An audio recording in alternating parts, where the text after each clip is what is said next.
د مجازاتو وړ دی تر څو د متهم د اصلاح او د نورو لپاره د عبرت باعث وګرځي.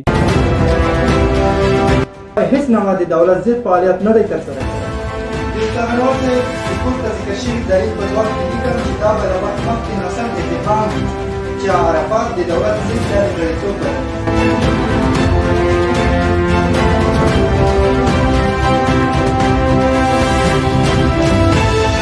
حکم د ابلاغ تر پایه خپلو ځایونو کې ولاړ اوسئ.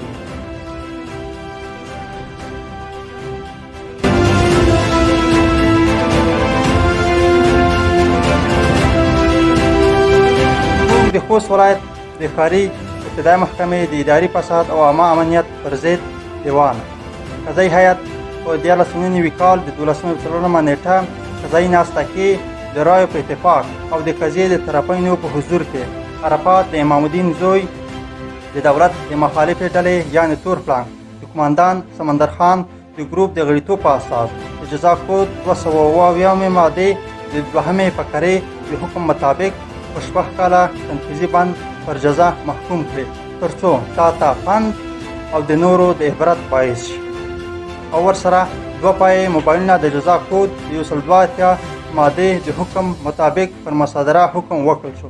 نوموړی حکم قطعي نه دی.